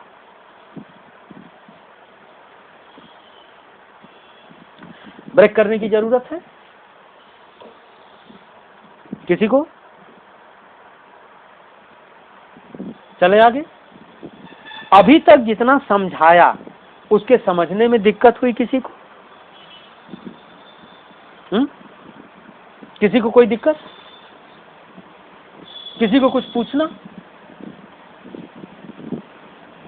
अभी तक जितना समझाया उसमें ज्यादातर हिस्सा पिछले लेक्चर्स की संक्षिप्त पुनरावृत्ति थी। जब आप कोई भी अगले क्लास की किताब पढ़ते हैं तो उसका पहला चैप्टर क्या होता है? पिछले क्लास की पूरी किताब की पुनरावृत्ति का चैप्टर। वो इसीलिए पढ़ा दिया जाता है कि आप जरा सा आगे बढ़ने के पहले रिफ्रेश हो जाइए। कंप्यूटर को ऑन करने के बाद बटन दबाते हैं राइट क्लिक, विंडो खुलती है तो आप क्लिक करते हैं रिफ्रेश, तो आप रिफ्रेश हो गए। अब देखिए, मनुष्य धरती पर आ चुका है। चारों तरफ घने जंगल हैं, बर्फीले पहाड़, घने जंगल, हर हर करती हुई बहती हुई नदियां, मूसलाधार वर्षा, प्रचंड धूप, बीच बीच में अचानक जंगल जल उठता है, दावानल दहकने लगता है और सभी पशु पक्षी मनुष्य भुन जाते हैं। मीलों मील धू धू करके जंगल जलता है, लगातार बारिश होती है, समझ में नहीं आता, कड़कड़ कड़कड़ करके बिजली गरजती है, कहीं गिरती है, फट जाता है पेड़, टुकड़े टुकड़े हो जाता है, जो उसके चपेट में आ जाता है राख की तरह काला हो जाता है, मर जाता है। बाढ़ आती है, पूरा का पूरा इलाका डूब जाता है, सब कुछ नष्ट हो जाता है। मनुष्य तरह तरह के जंगली जानवरों के बीच, डायनासोर से लेकर के और शेर, हाथी, भालू, चीता, सबके बीच जंगल में जी रहा है।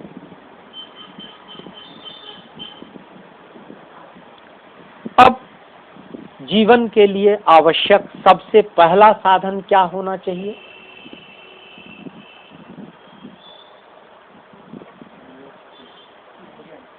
जीवन के लिए आवश्यक सबसे पहला साधन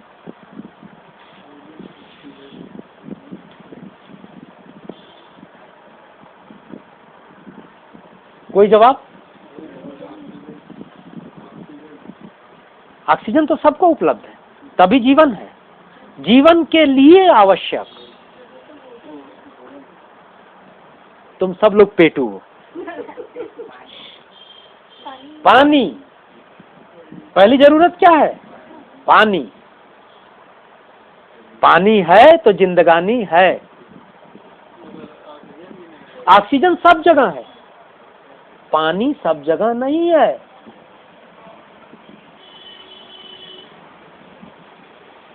पृथ्वी पर हर जगह पानी नहीं है, जल का हिस्सा अधिक है, वह पेयजल नहीं है।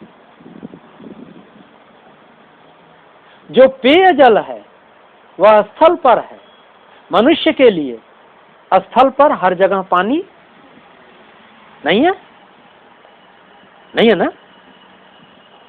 तब प्रकृति के सभी स्तनपायी जीवों की तरह मनुष्य ने अपने छोटे से बच्चे को, दूधमुहे बच्चे को लेकर के सबसे पहले किसकी तलाश करनी शुरू की होगी? किसके इर्द गिर्द रहने की कोशिश की होगी? उस जगह के आसपास जहां पानी। विज्ञान से आप देखते चलिए, विज्ञान आपको टार्च की तरह खट खट खट जगह जगह दिखाता चला जाएगा। एकदम अंधेरे में डर नहीं लगेगा, बढ़ते चले जाएंगे। तो कहां बसा मनुष्य? पानी के पास। सभ्यताओं का विकास समूची धरती पर कहां हुआ? नदियों के किनारे हुआ। स्पष्ट हो गया? यूनान, मिस्र, रोमा सब मिट गए जहां से, बाकी मगर है अब तक नामो निशान हमारा। तो ये सब कहां बसे थे? नील नदी से लेकर दजला फरात तक और गंगा की सभ्यता से लेकर के हड़प्पा की सभ्यता तक, ठीक है? कहां बसे? नदी किनारे। मोरा नदिया किनारे बसा गांव है। है नदिया में बहता पानी, लिए कहानी नई पुरानी, नाव घाट से बंधी एक छोटी नाव है, मेरा नदिया किनारे बसा गांव। आदमी बसा, आदमी नजदीक रहना शुरू किया, जल स्रोत के इर्द गिर्द। क्लियर हो गया कॉन्सेप्ट? अब दूसरी जरूरत उसके लिए क्या थी? भोजन। ठीक, तो उस आदि मानव, हम सबके प्रथम पूर्वज, मनुष्य रूपा नहीं, जिनके पास यज्ञ करने तक की पूरी व्यवस्था थी, वे नहीं, ठीक है, जिनको नाव बनाने तक की कला मालूम थी, वे नहीं, जिनको धनुष विद्या की जानकारी थी, वे नहीं, आदि मानव, वह अपने बच्चे के लिए और अपने लिए, पानी तो प्रकृति ने उसको दे दिया, सारे जीवों को देखा, उसने भी उसी पानी को पिया, लेकिन भोजन के लिए उसे सर्वाइवल ऑफ द फिटेस्ट का संघर्ष करना पड़ा। If you are weak you will vanish. कमजोर पड़े नहीं कि लुप्त हुए। जो मैं कहता हूं कि चाप के खाओ, जम के लड़ो, विज्ञान बोलता हूं, वैज्ञानिक दृष्टिकोण से, ये मैं नहीं बोलता, ये वो आदि मानव सिखा गया है, चाप के खाओ, जम के लड़ो।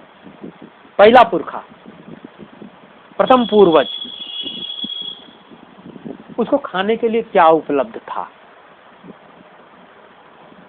पीने के लिए पानी मैसर हो गया, खाने के लिए क्या उपलब्ध था?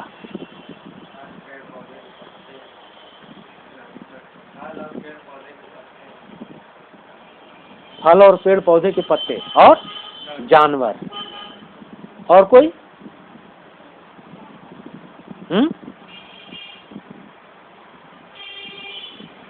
नहीं। अरे वो पिज्जा और बर्गर नहीं ना खाता था, हैं? हल्दीराम का पैकेट खोला, कोका कोला की बोतल निकाला, नहीं ना? क्या मयस्सर था उसको? प्रकृति ने जो गिफ्ट दिया था, क्या दिया था? कच्चा मांस, सारे फल, ठीक है, और नदी है तो जल तरोई भी उपलब्ध है, मछलियां, बगल में नदी है, पानी पीने जा रहा है तो वहां से भालू मछली पकड़ के खा रहा है, तो आदमी क्यों छोड़ देगा? ठीक है, तो मछली माने उसने जलचरों को अपना भोजन बनाया, उसने सारे थलचरों को अपना भोजन बनाया, और यही नहीं, उसने अपनी प्रजाति के भी भोज्य को अपना भोजन बनाया। नरभक्षी मनुष्य था। आदमी दूसरों को तो खाता ही था, आदमी को भी खा जाता था। तब गाय हमारी माता है, बैल हमारा बाप है, ऐसा कहने वाला समाज नहीं था। जो पाओ वो खाओ, नहीं खाओगे तो मर जाओगे, नहीं खाओगे तो तुम्ही को खा लिया जाएगा। या तो खा जाओ या तो खा लिए जाओगे, यही व्यवस्था थी। क्लियर? आग जलाने पर आदमी का कोई, माचिस लगाई, गैस जलाया, 15 मिनट में प्रेशर कुकर में बन गया, ऐसा कोई सिस्टम नहीं। कच्चा ही खाना है, पाया, फाड़ा, खाया, पेट भरा पानी पिया, मस्त। अगला काम, बच्चे पैदा किया। बोले कैसे? बोले पंडित जी आए, उन्होंने मुहूर्त निकलवाया, फिर उसके बाद फिर न्योता बांटा गया, सारे रिश्तेदार आए, खूब मिठाई खाई गई, तब रात भर जाग करके जबरदस्ती शादी की गई, उसके बाद हनीमून हुआ, तब बच्चा पैदा हुआ। बोले नहीं। बोले विवाह नाम की संस्था थी ही नहीं, परिवार नाम की संस्था थी ही नहीं। कोई भी नर और मादा, मेल और फीमेल, जैसे पशुओं में बच्चा पैदा करते हैं वैसे मनुष्य भी करते थे। मनुष्य मूलतः पशु ही था। आदिमानव क्या था? मूलतः अपनी सारी प्रवृत्तियों में पशु ही था। तो भोजन और प्रजनन ये दोनों काम वह उसी तरह से करता था जैसे दूसरे सभी स्तनपायी जीव जंतु करते थे। स्पष्ट हो गया? भालू अगर शहद का छत्ता उतार लेता था तो आदमी भी शहद का छत्ता उतार लेता था। ठीक है। अब यह दौर था जब मनुष्य को कहा गया यूथचारी दौर, झुंड बना करके घूमने वाला दौर, पहला दौर था। ठीक है। किसी एक जगह टिक करके नहीं रह सकता था, नदी के आसपास 2-4-10 किलोमीटर के घेरे में रहता था, टहलता रहता था भोजन की तलाश में।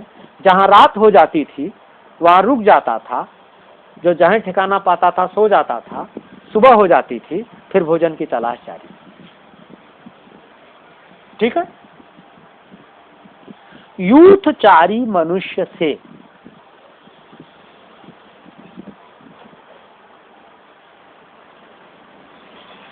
चला हुआ मनुष्य अगले चरण में जब विकास करता है तो एक अद्भुत काम होता है। उस अद्भुत काम के बारे में पिछली बार हम लोग थोड़ी सी चर्चा कर चुके हैं। यहां बताएं कि उस समाज में जिसमें कोई कायदा कानून नहीं था, आदमी की पहचान का जरिया क्या था? आदिम कबीलाई समाज व्यवस्था में बहुत दूर तक जाती है। यूथचारी चरण उसका पहला चरण है। उसको पहनने की कोई जरूरत नहीं थी। ठीक है। जैसे सारे जानवर नंगे घूमते हैं वैसे वो भी नंगा घूमता रहता था। टट्टी लगी टट्टी कर दिया, पेशाब लगी पेशाब कर दिया। ये भी नहीं कि लैट्रिन में जाना है, पानी गिराना है, कुछ नहीं। तब आदिम कबीलाई समाज व्यवस्था में शुरुआती व्यवस्था, आदिम माने सबसे पहली, आदिम माने सबसे पहली, उस समाज व्यवस्था में आदमी की पहचान का जरिया क्या था?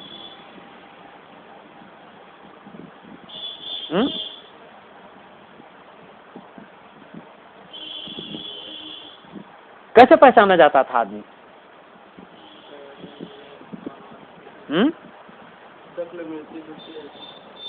अपनी मां से। पिता कौन है यह निश्चित नहीं किया जा सकता था, लेकिन मां कौन है यह कम से कम मां और उसका बेटा दो जानते थे। जिन्होंने प्रसव में मदद किया वे जानते थे। तो परिचय, प्रथम परिचय मनुष्य का क्या था? कि मैं फलानी मां का बेटा हूं। क्लियर हो रहा है? मैं फलानी मां का बेटा हूं। अभी क्या परिचय है? फलाने बाप का बेटा है।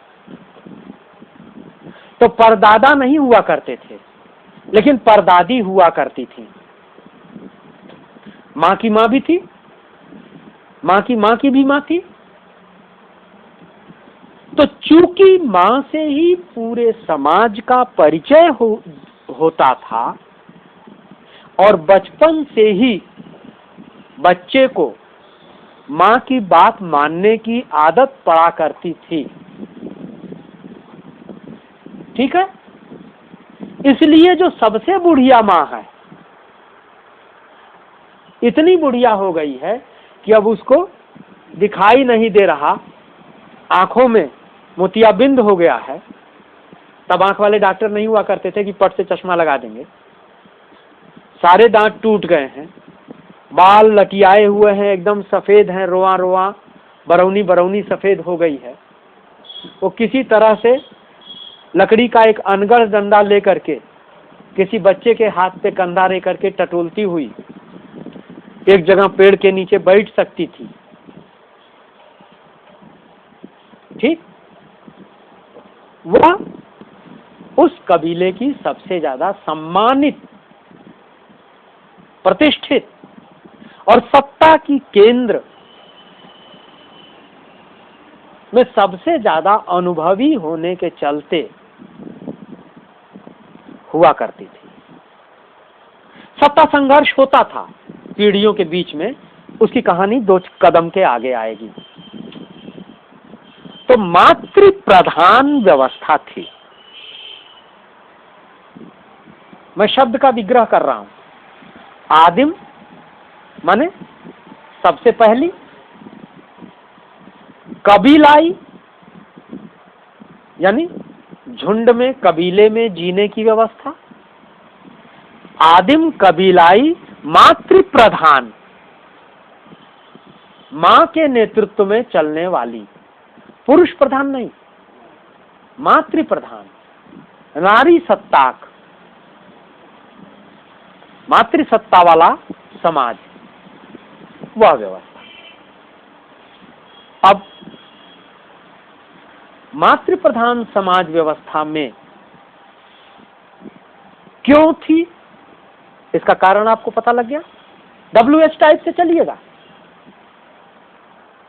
वही पद्धति है, क्या, क्यों, कैसे, कब और कहां। मातृ प्रधान समाज व्यवस्था मातृ प्रधान ही क्यों थी, इसका कारण स्पष्ट हो गया। पुरुष तब कबीले का एक सदस्य मात्र था, उसकी अलग से कोई सत्ता, अलग से कोई प्रतिष्ठा। यूथ था, यूथ माने झुंड, बंदरों का झुंड। उस यूथ में सामूहिक शक्ति निहित थी।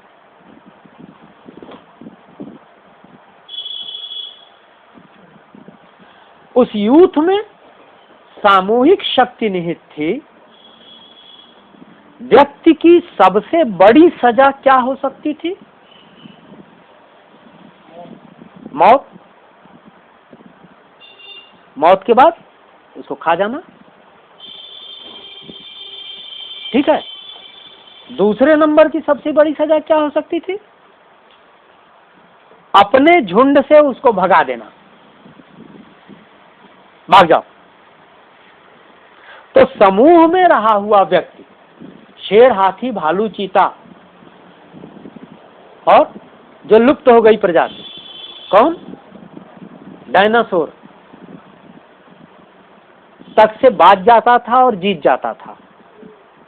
कुछ मरते खपते भी थे, लेकिन अकेला पड़ा हुआ इंसान, जिसको बगल के कबीले वाले भी अपने अंदर नहीं घुसने देंगे और ये कबीले वाले भगा ही चुके हैं,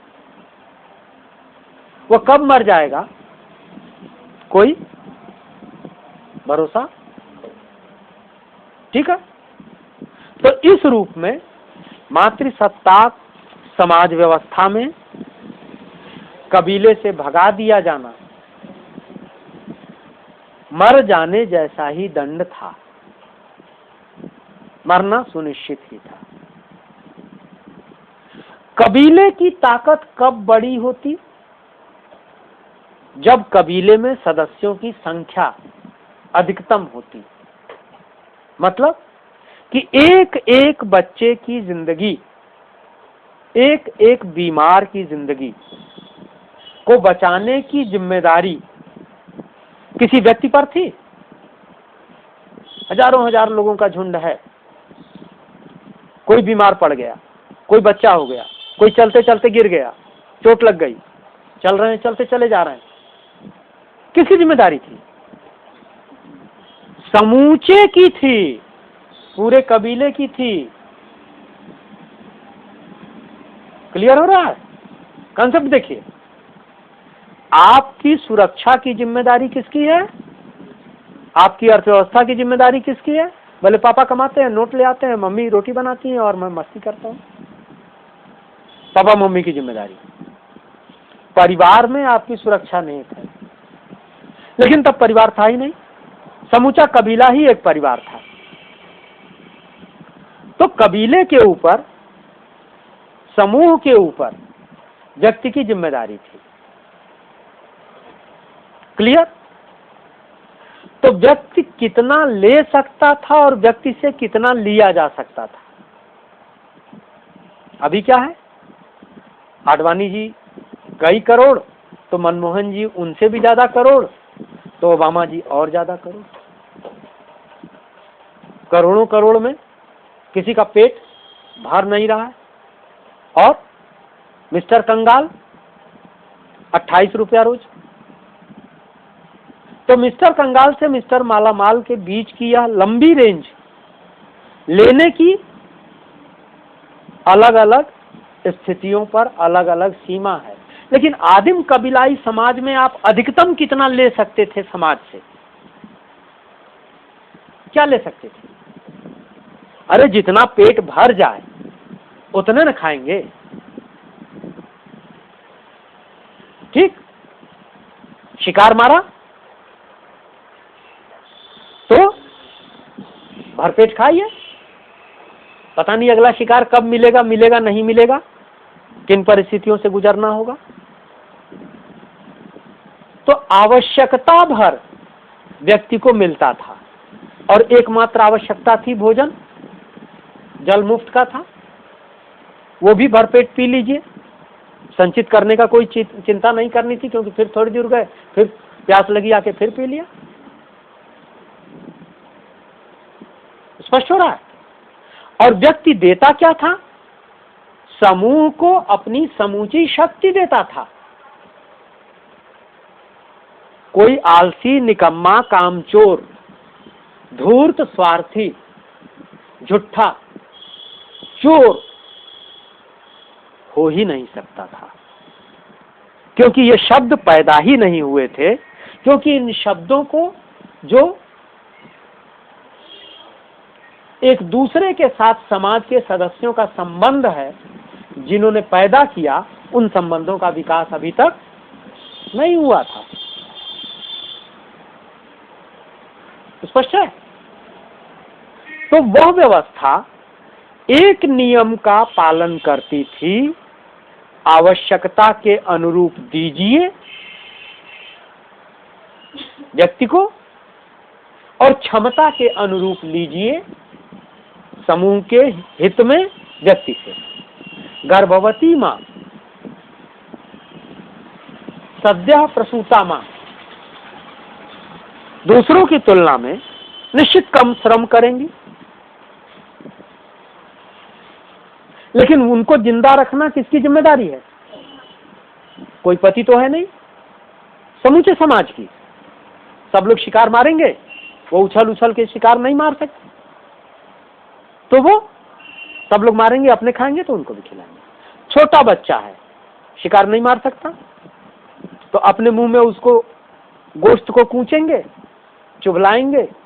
जब वो एकदम कीमा बन जाएगा तो बच्चे के मुंह में डाल देंगे। चिड़िया जैसे अपने बच्चे को चुग्गा खिलाती है, अपने चोंच से पहले उसको चूरा कर लेती है, निगलती नहीं, उसके बाद चूजे के मुंह में डाल देती है। बिल्कुल उसी तरह मनुष्य अपने बच्चे को, अपने बीमारों को और अपने गर्भधारी माताओं को या छोटे शिशुओं को दूध पिलाने वाली माताओं को सुरक्षित संरक्षित करता चलता था समूचा कबीला। इसीलिए उस कबीलाई व्यवस्था को, इसीलिए उस कबीलाई व्यवस्था को साम्यवादी व्यवस्था कहते हैं। साम्यवाद का सिद्धांत क्या है? मनुष्य को उसकी आवश्यकता के अनुरूप, मनुष्य से उसकी क्षमता के अनुरूप। ये स्पष्ट हो गया? अब मैंने पूरे शब्द की व्याख्या कर दिया। आदिम कबीलाई मातृ प्रधान साम्यवादी व्यवस्था। अब इस व्यवस्था के दौरान समाज का समूचा विन्यास कैसे था, इसके बारे में अभी हम और चर्चा करेंगे। आज की चर्चा यहीं रोक दी जाती है।